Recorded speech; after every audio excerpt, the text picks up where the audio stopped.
Muy buenos días a todos. Como decía Sergio, si tienen sus Biblias, les invito a que las puedan abrir en Efesios 6. Y la semana pasada hablamos de que habíamos llegado a una sección en el libro de Efesios donde estamos hablando sobre la armadura de Dios. Y entonces algo que queríamos hacer es que podamos durante las siguientes semanas tomar como una pausa en el paso que estábamos haciendo y simplemente ir un poco más lento y ver semana por semana cada una de esas piezas de la armadura de Dios para que podamos entender un poco mejor cuáles son los recursos que Dios nos ha dado para poder ser victoriosos en medio de esta guerra espiritual y para que podamos entender cuáles son las estrategias que Dios nos da para pelear esta batalla. Entonces, la semana pasada vimos el cinturón de la verdad y hoy vamos a hablar sobre la coraza de justicia. Y se habla de esto específicamente en Efesios 6, 14, en la segunda mitad del versículo, donde nos habla de la necesidad de vestirnos con la coraza de justicia.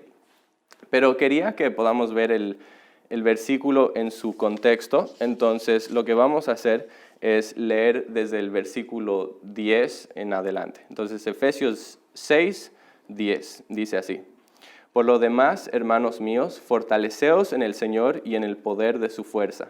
Vestíos de toda la armadura de Dios para que podáis estar firmes contra las acechanzas del diablo. Porque no tenemos lucha contra sangre ni carne, sino contra principados, contra potestades, contra los gobernadores de las tinieblas de este siglo, contra huestes espirituales de maldad en las regiones celestes. Por tanto, tomad toda la armadura de Dios para que podáis resistir en el día malo y habiendo acabado todo, estar firmes. Estad pues firmes, ceñidos vuestros lomos con la verdad y vestidos con la coraza de justicia y calzados los pies con el apresto del evangelio de la paz. Sobre todo, tomad el escudo de la fe con que podáis apagar los dardos de fuego del maligno. Y tomad el yelmo de la salvación y la espada del Espíritu, que es la palabra de Dios, orando en todo tiempo con toda oración y súplica, y velando en ello con toda perseverancia y súplica por todos los santos. Padre amado, te damos gracias por tu palabra y por el privilegio de poder tener una copia de la Biblia en nuestras manos. Sabemos que es un enorme privilegio, Señor, y oramos que esta mañana tú abras ojos espirituales, que nos ayudes a poder entender este mensaje. Señor, que tú nos des el regalo de la fe, que podamos creer tu palabra, Señor. Y oro que tú realmente ilumines este tiempo que vamos a tener, que tu Espíritu guíe todo lo que sale de mi boca y todos los pensamientos de nuestros corazones. En el nombre de Jesús, amén.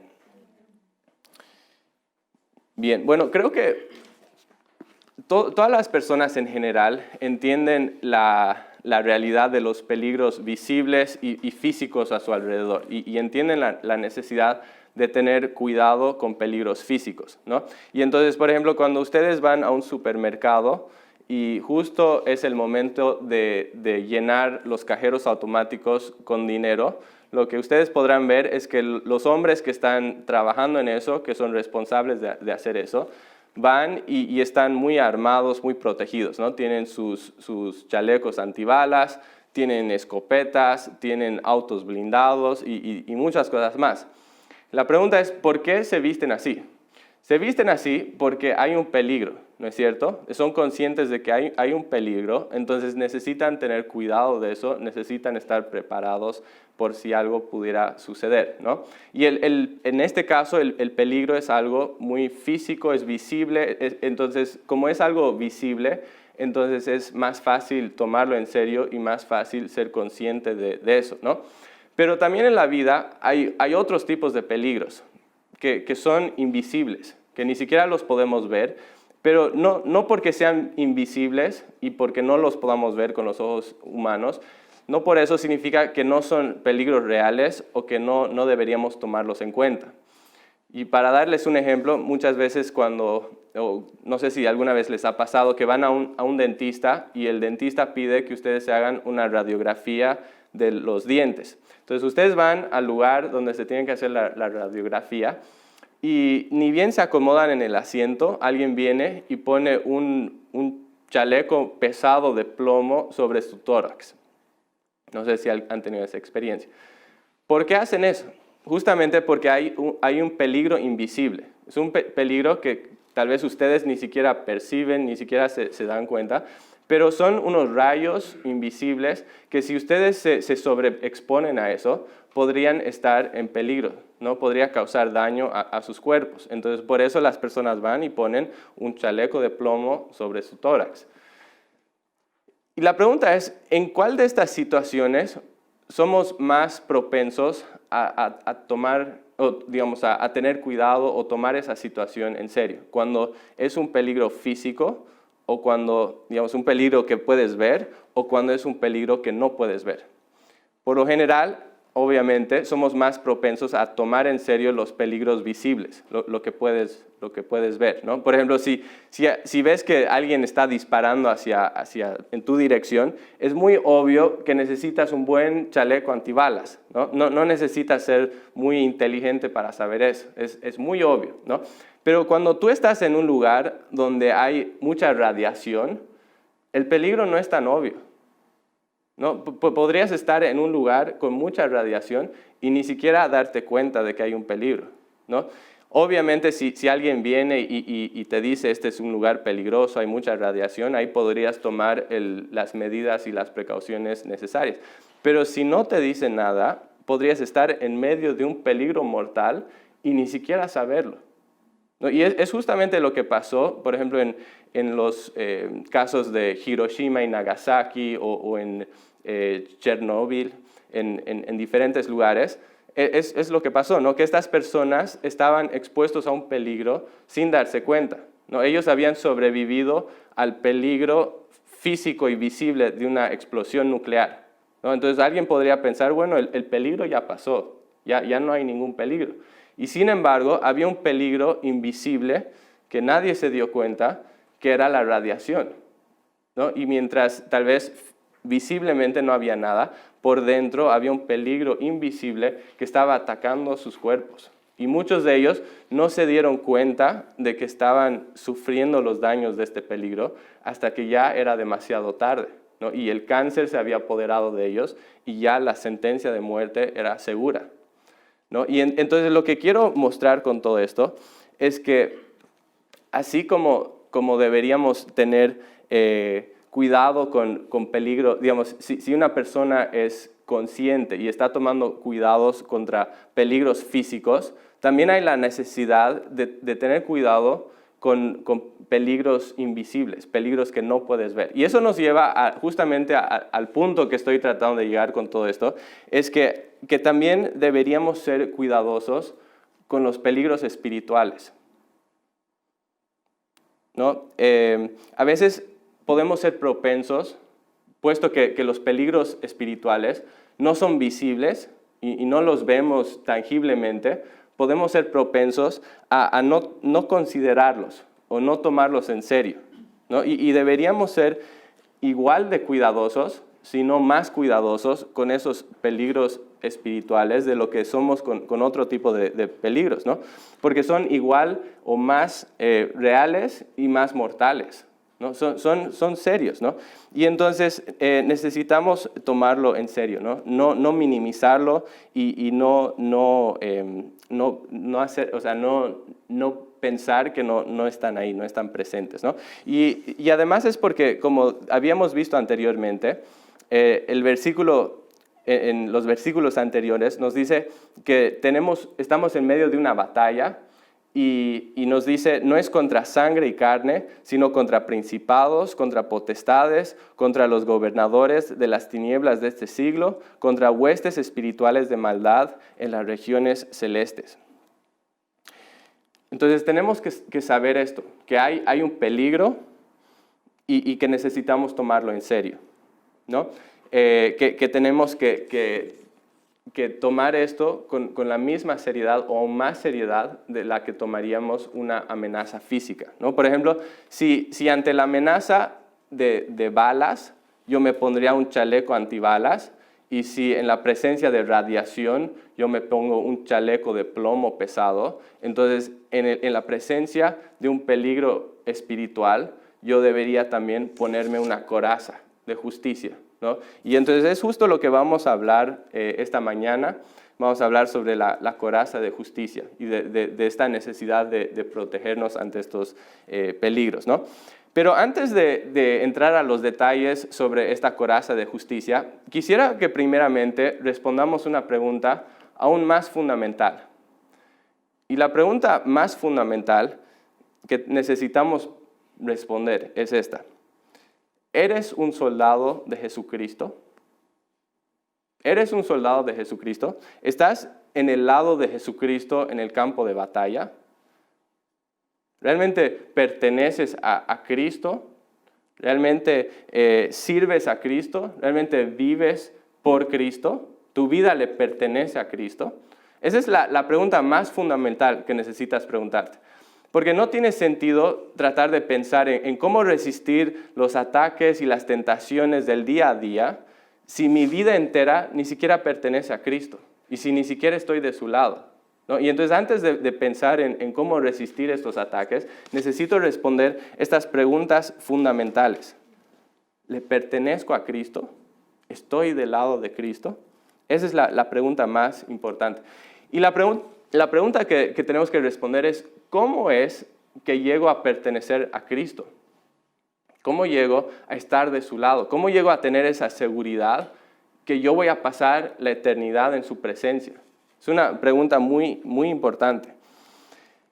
Y capaz hay muchos pensamientos hoy en día, ¿no? Muchas personas hoy en día piensan, por ejemplo, que ya están del lado de Cristo, ¿no? Que básicamente asumen que eso ya es un hecho. Hay una idea de que la humanidad en general es básicamente buena, que básicamente todos por defecto ya pertenecen a Cristo, ya están de su lado, que ya están en el camino a la salvación, ¿no? Y tal vez dicen, bueno, si fuera una persona muy mala, tal vez Hitler, un violador, un asesino, alguien así realmente malo, capaz esa persona no está del lado de Jesús, capaz esa persona no está yendo camino al cielo, ¿no? Pero después de eso, probablemente todos los demás están relativamente bien, ¿no? Y es algo peligroso, vamos a hablar de esto en un momento.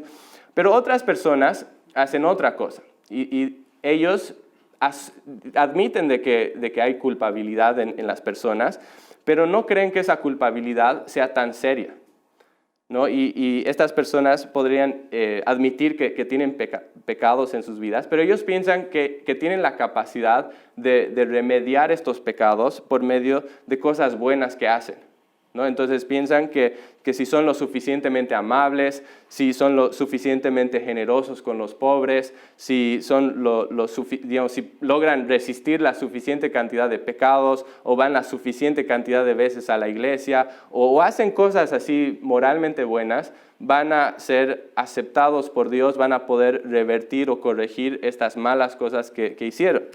Pero ambas posturas que acaba de hablar, en realidad no tienen fundamento y no toman en cuenta la seriedad del problema en el que nos encontramos como personas y como humanidad. Porque según la Biblia, la humanidad, las personas no somos principalmente buenas. La Biblia no dice eso, no somos principalmente buenos. Tampoco somos una mezcla de bien y del mal. Según la Biblia, somos totalmente depravados en la misma esencia de quienes somos, que en lo más profundo de nuestro corazón la Biblia nos describe como depravados y como pecadores. Y quiero que escuchen esta descripción de las personas que leemos en Romanos 3. Dice así, ¿qué pues somos nosotros mejores que ellos? En ninguna manera, pues ya hemos acusado a judíos y a gentiles, que todos están bajo pecado. Como está escrito, no hay justo ni aun uno. No hay quien entienda, no hay quien busque a Dios. Todos se desviaron, a una se hicieron inútiles. No hay quien haga lo bueno. No hay ni siquiera uno. No hay ni siquiera uno. Sepulcro abierto es su garganta, con su lengua engañan. veneno de áspides hay debajo de sus labios. Su boca está llena de maldición y de amargura. Sus pies se apresuran para derramar sangre. Quebranto y desventura hay en sus caminos y no conocieron camino de paz. No hay temor de Dios delante de sus ojos. Es muy fuerte. Pero esa es la descripción que la Biblia nos da acerca de nosotros mismos. Y no está describiendo a las personas como buenas, no está describiendo a las personas como un poco buenas, un poco malas, está describiendo a la humanidad como realmente totalmente desviado y apartado de Dios. Y capaz esto hasta cierto punto nos cuesta entender, ¿no? Porque a veces miramos a nuestro alrededor y decimos, bueno, pero esa persona no parece tan mala, ¿no? Y no conoce a Dios y hace cosas buenas. ¿Por qué necesitamos describir a las personas de esta manera? Y es porque, aunque tal vez nosotros pudiéramos citar cosas buenas que hacen las personas, en realidad detrás de esas buenas obras, la persona no está buscando la gloria de Dios. Y esa es la razón misma por la que existimos, ¿no? Esa persona no está buscando la gloria de Dios y tampoco lo está haciendo por un amor genuino hacia esa persona. Si se ponen a pensar, básicamente todo lo que hace una persona naturalmente es por amor propio. Aún en las cosas buenas que hacemos por otra persona, estamos pensando en nosotros mismos. Hay un amor propio y eso significa que aún en lo bueno que hago, soy egoísta por naturaleza, ¿no? Y entonces aún las cosas buenas que una persona puede hacer están manchadas de pecado, ¿no? Y por eso la Biblia nos describe de esta manera, ¿no? Nos dice que no hay justo ni aún uno. Esa es la descripción de la humanidad sin Cristo. Y lo que tenemos que entender es que esto no es solo una descripción de la gente allá afuera, ¿no? De alguna persona en algún rincón del mundo. Esta es la descripción de ti y de mí, de lo que yo soy o lo que yo sería sin Cristo. Es lo que soy o lo que sería sin Cristo. Entonces es muy fuerte, ¿no? Que seríamos totalmente perdidos y culpables delante de Él. Entonces, por un lado, somos propensos a minimizar la pecaminosidad de las personas. Pero al mismo tiempo, así como minimizamos nuestra propia culpabilidad, también somos propensos a minimizar la santidad de Dios, ¿no? Y muchas veces lo que hacemos es tener una imagen de que Dios es un anciano ahí en el cielo, que se porta bien, que hace buenas cosas, que es justo en su propio comportamiento, pero que es bastante permisivo con lo que la gente hace, ¿no? Que es bastante permisivo con los pecados y las fallas de las demás personas. Muchas veces vemos a Dios como esos maestros, no sé si alguna vez les tocó uno de estos maestros en la escuela, que cuando alguien saca una mala nota, está a punto de perder la materia, y siente lástima por el alumno. Entonces, ¿qué hace? Le regala algunos puntos para que apruebe la materia. Unos puntos que no merece, le da y pasa la materia, ¿no? Y muchas veces tenemos esa idea de Dios. Decimos, bueno, tal vez yo no soy perfecto, lo reconozco, pero Dios es bueno. Seguramente me va a regalar algunos puntos que no merezco. Pero en realidad eso no es la descripción que vemos en la Biblia acerca de Dios. No vemos a un Dios que se porta o se actúa correctamente, pero que es permisivo con los pecados de otras personas. Vemos una imagen de un Dios santo, de un Dios 100% santo, que no peca y que no tolera pecado en su presencia. Y vemos, por ejemplo, en Habacuc 1:13, nos dice, muy limpio eres de ojos para ver el mal. ¿No? Es una imagen de Dios que no solo es santo, no solo se comporta en una manera justa, sino que exige santidad de las demás personas y que no tolera la falta de santidad, que no tolera ni siquiera una mancha de pecado en su presencia. Esa es la imagen de Dios, un Dios totalmente santo. Tal vez para darles una ilustración, ¿no? La relación que Dios tiene con el pecado Es como la relación que yo, Andrés James, tengo con la leche podrida. Si hay algo que no tolero, que no aguanto, es el olor de la leche podrida. Y justo hace unos meses, era chistoso, pero nos estábamos mudando con Angie, y en una de esas, creo que habíamos llevado el refrigerador sin darnos cuenta que había una bolsa de leche ahí adentro, y se derramó. Limpiamos todo por dentro, pero no nos dimos cuenta que la leche se había metido en la parte de atrás, ¿no? Y era justo en el verano, con mucho calor y todo. Entonces, de repente, un día empezamos a sentir un olor que era asqueroso, era realmente feo, desagradable. Entonces, yo empecé a buscar y todo, y con el tiempo, el olor se fue haciendo peor. Y yo dije, yo reconozco ese olor, es leche podrida, ¿no? Entonces, debe estar en algún lugar del refrigerador. Entonces, fui atrás y miré, y había una bandeja que estaba llena de leche, que se estaba pudriendo. Entonces yo fui y empecé a sacar la leche. Pero pónganse a pensar, si yo odio así el olor de la leche y me causa tanta repulsión, ¿qué creen que hice con esa leche? Le habré dicho a Angie, deberíamos tomar esta leche, meterlo en un vaso y tomarlo. No, obviamente no. Le habré dicho, bueno, Angie, creo que deberíamos guardar esta leche en un frasco y dejarlo en algún lugar para que de tiempo en tiempo podamos abrirlo y oler y recordar la fragancia de esta leche. No. Le habré dicho, bueno, Angie, me da pena tirar esta leche a la basura. Deberíamos dejarlo ahí porque si bien no me gusta, me da pena tirarlo a la basura. No. Lo que hice con esa leche fue tomarlo y tirarlo a la basura, porque para mí es repulsivo. Para mí es asqueroso. No lo tolero. Y no solo hice eso, sino que fui y me lavé las manos como unas 20 veces, porque aunque me lavaba las manos, seguía sintiendo el olor de la leche podrida, ¿no? Y esta es una imagen pequeña, es una imagen imperfecta de lo que Dios siente hacia mi pecado y hacia tu pecado y hacia el pecado de la gente en general. Dios odia el pecado, no tolera el pecado. Realmente es una repulsión que Él tiene hacia el pecado.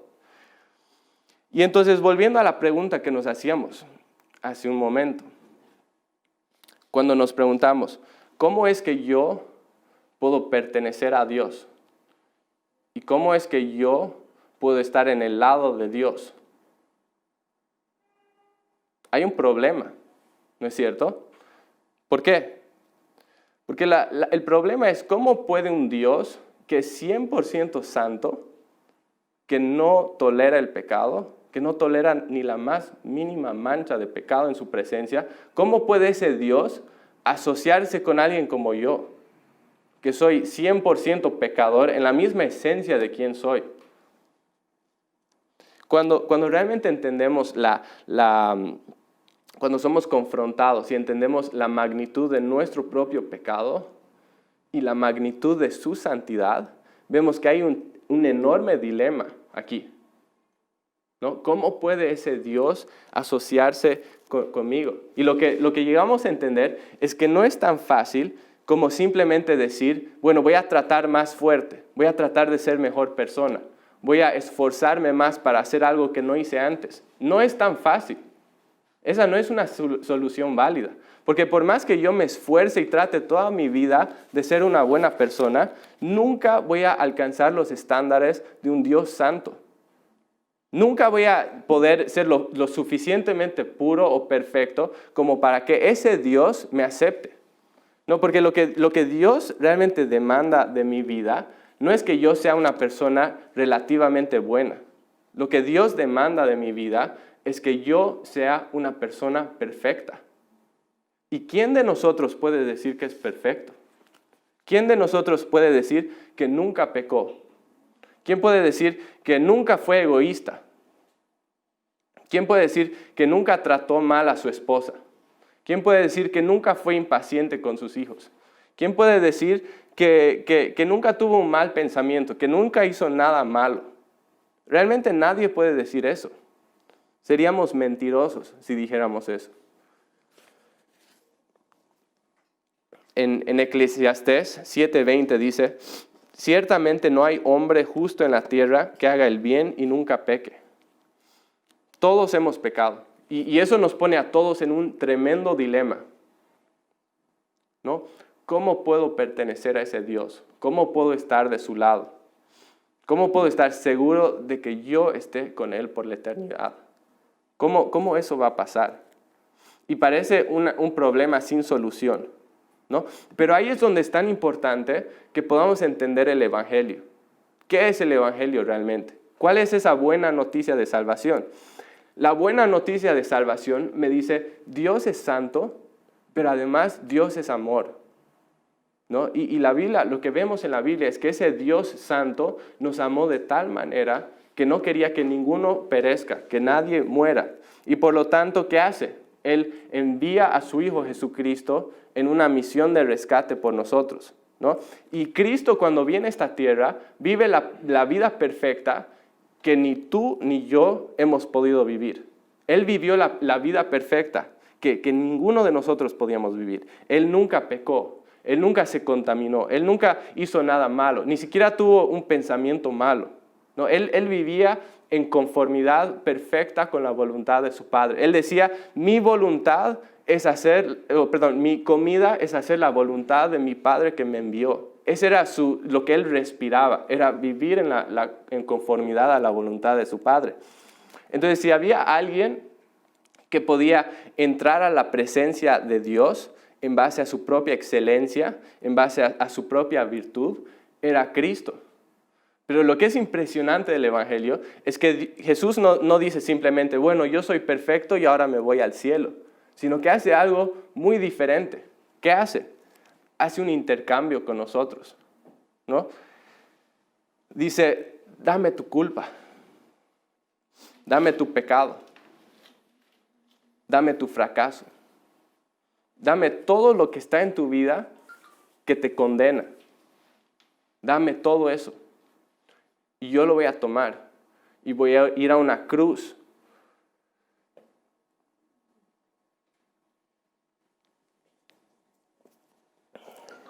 Y voy a recibir la pena de muerte que tú mereces por tu pecado.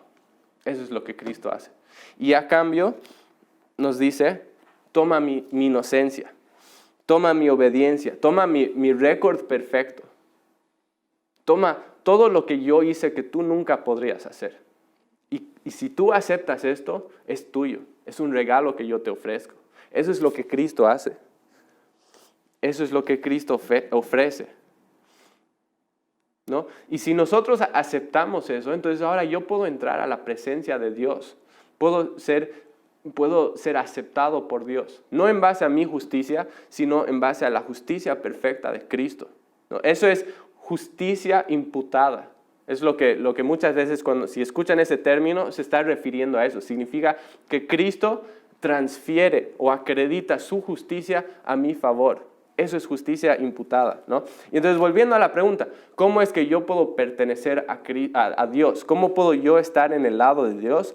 No es por mi mérito, no es por mi esfuerzo, no es por nada de lo que yo hago, no es por nada que yo merezco, es simplemente por medio de la fe en Jesucristo. Nada más, nada menos, ¿no? Es renunciar cualquier intento propio de salvarme a mí mismo, darme cuenta, no puedo hacer nada para salvarme a mí mismo, y es recibir ese regalo gratuito que Cristo me ofrece. Eso es lo que me salva. Eso es lo que me pone del lado de Dios. Y entonces yo quería preguntar esta mañana, si tú has aceptado ese regalo de salvación. Si tú has aceptado este regalo de salvación, es muy importante que lo hagas. En Juan 5:24, Cristo dice, de cierto os digo, el que oye mi palabra y cree al que me envió, tiene vida eterna y no vendrá a condenación, mas ha pasado de muerte a vida.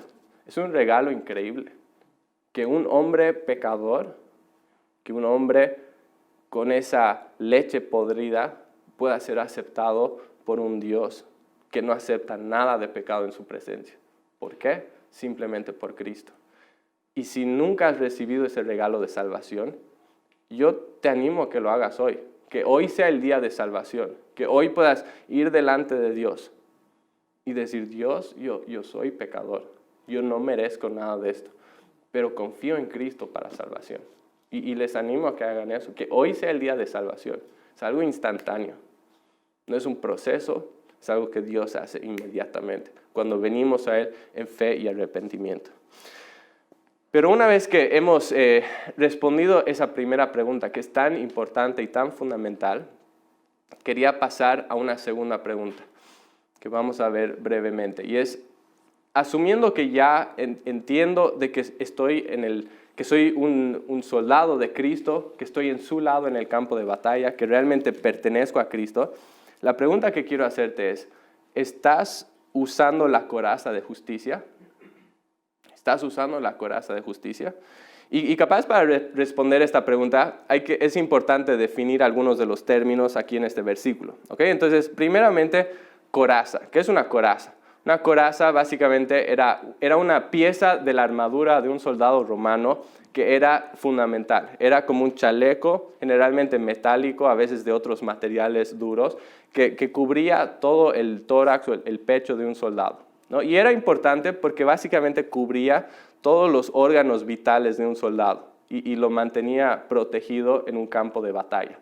¿Okay? Entonces, eso es la coraza. ¿Qué es la justicia? La justicia es un término interesante. En el griego es dikaiosunei y básicamente tiene dos usos principales en el Nuevo Testamento. Antes de eso, básicamente esta palabra significa, es algo que es aprobado por Dios, ¿no? Que Dios acepta, que aprueba, que ve como correcto a sus ojos, ¿no? Entonces, esta palabra tiene dos usos principales en el Nuevo Testamento. Uno tiene que ver con la justicia imputada de Cristo, ¿no? Que básicamente es todo lo que hemos estado hablando, que Cristo toma nuestro pecado, paga por él y nos acredita su justicia, ¿no? Entonces ese es un sentido. Y el otro sentido es más con la justicia práctica, que es básicamente una persona que está viviendo en obediencia a Cristo, una persona que realmente está viviendo su vida en una forma que agrada a Cristo en obediencia a su palabra. Entonces la pregunta aquí es, ¿de cuál de estos dos tipos de justicia se nos está hablando aquí?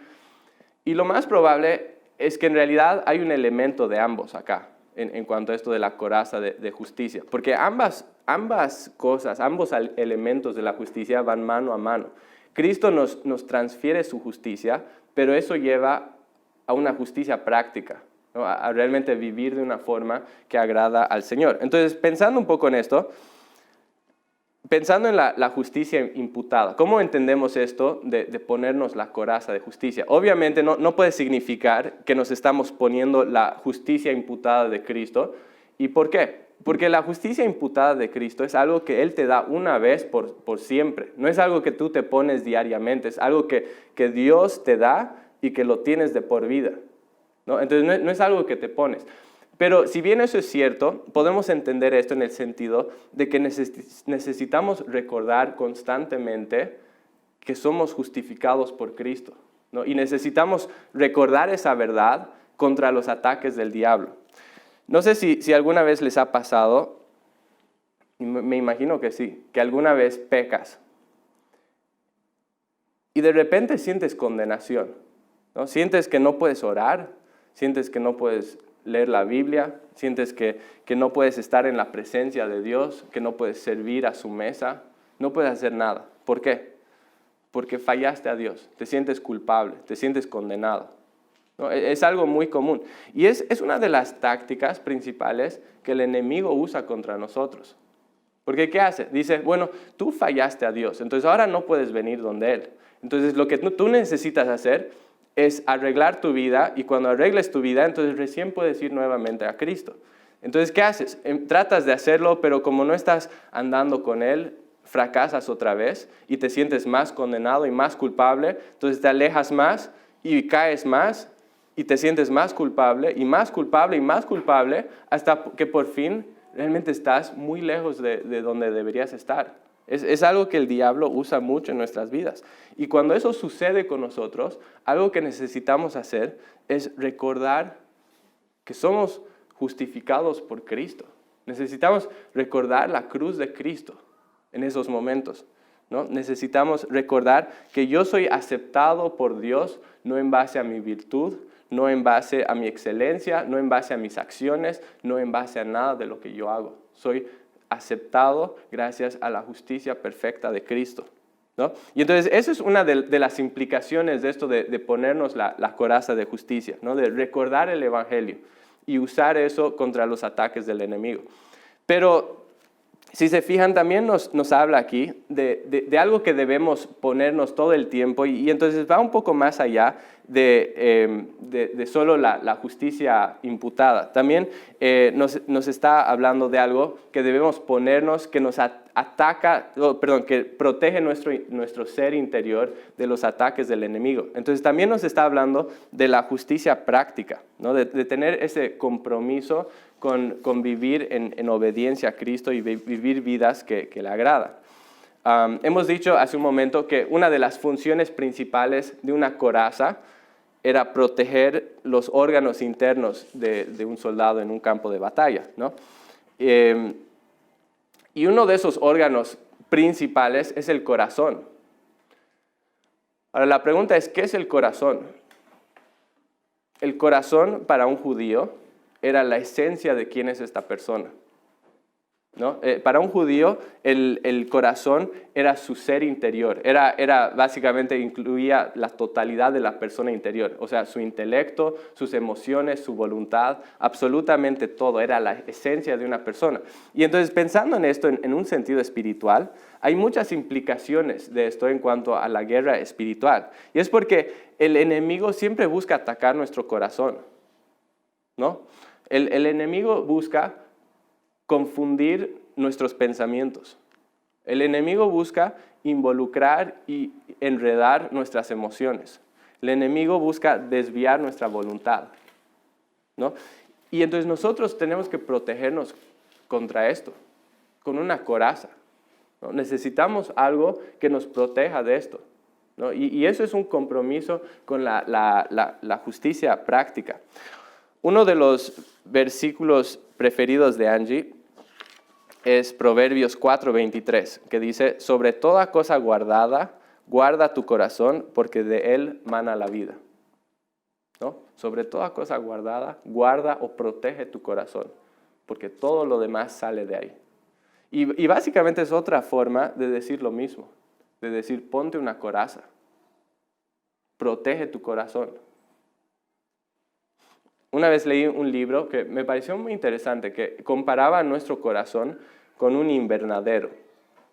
Y decía, si nos ponemos a pensar en un invernadero, la salud de ese invernadero depende de qué tipo de semillas y plantas introduces ahí y plantas dentro de tu invernadero, ¿no es cierto? Si tú plantas semillas buenas, y te aseguras de quitar todas las hierbas y todas las cosas malas que están creciendo, vas a tener un invernadero muy bueno que va a ser fructífero, que te va a dar buen fruto, ¿no?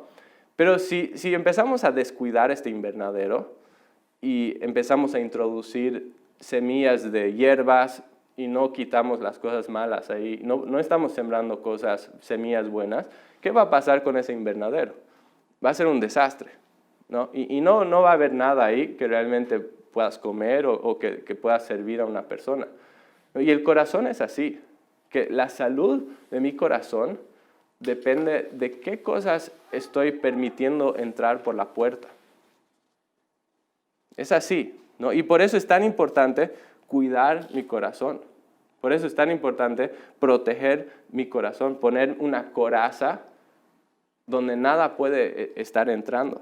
Y entonces yo quería preguntarles y preguntarme a mí mismo como una reflexión. ¿Estás guardando tu corazón? ¿Estás siendo cuidadoso con lo que dejas entrar a tu corazón? ¿Estás sembrando semillas buenas, provechosas, o estás sembrando hierbas? ¿Qué estás leyendo? ¿Qué estás mirando? ¿Qué estás escuchando? ¿En qué cosas permites que piense tu mente? ¿Realmente estás siendo radical en batallar esas cosas en tu vida? Quitar esas cosas de tu vida, que lo único que hacen es contaminar tus pensamientos, desviar tus sentimientos, hacer que tus afectos por Cristo vayan en descenso. ¿Estás quitando esas cosas que estorban tu compromiso con el Señor? ¿Estás protegiendo tu corazón con una coraza impenetrable para que nadie te pueda hacer caer, para que nadie te pueda desviar de donde deberías estar? Es lo que necesitamos hacer. Porque los ataques del enemigo siempre van contra el corazón. Y es algo que me encanta ver en la vida de alguien como John Bunyan, que era alguien que realmente entendía esto. Para los que no saben quién es John Bunyan, es un pastor que vivió hace un montón de tiempo, que vivía con una dedicación impresionante al Señor y que en realidad fue a la cárcel muchos años por predicar a Cristo. Y no sé si han visto el libro que se llama El Progreso del Peregrino. Él es el que escribió ese libro y que en realidad es el libro de mayor ventas a nivel mundial después de la Biblia, ¿no? Pero este hombre, John Bunyan, realmente entendía esta importancia de proteger su corazón. Y algo que me encanta dicen que en la portada de su Biblia, él escribió esta frase. Dice, en la tapa de su Biblia escribió esto: este libro te mantendrá alejado del pecado, o el pecado te mantendrá alejado de este libro. Nuevamente, este libro te mantendrá alejado del pecado, o el pecado te mantendrá alejado de este libro. Algo que él entendía es que el corazón es como un invernadero.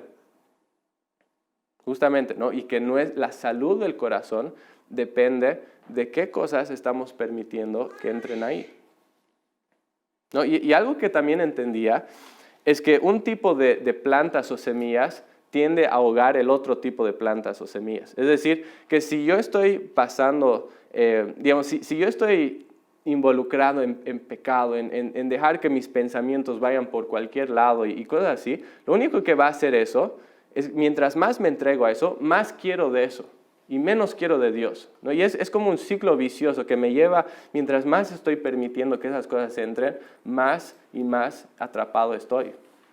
Y por otro lado, cuando estoy realmente poniendo mis ojos en Cristo, cuando realmente estoy mirando qué es lo que dice Cristo, estoy viendo su gloria, estoy viendo su hermosura, estoy viendo lo increíble que es ese Salvador, lo que eso hace es que mis afectos por estas cosas vayan en descenso, ¿no? Y llega un punto donde realmente empiezo a ver esto como la basura que realmente es, ¿no? Y entonces John Bunyan entendía eso y por eso hizo este compromiso, ¿no? De ser cuidadoso con qué permitía que entre a su corazón, ¿no? Y es algo que nosotros también debemos hacer, debemos tener este compromiso, ¿no? De saturar nuestros corazones con la palabra de Dios, de saturar nuestros corazones con el evangelio de salvación, de realmente quedarnos impresionados ante este mensaje de salvación, de ponernos una coraza en el corazón para que ninguna de estas cosas pueda entrar, para que no se enraíce este pecado en nuestros corazones, ¿no?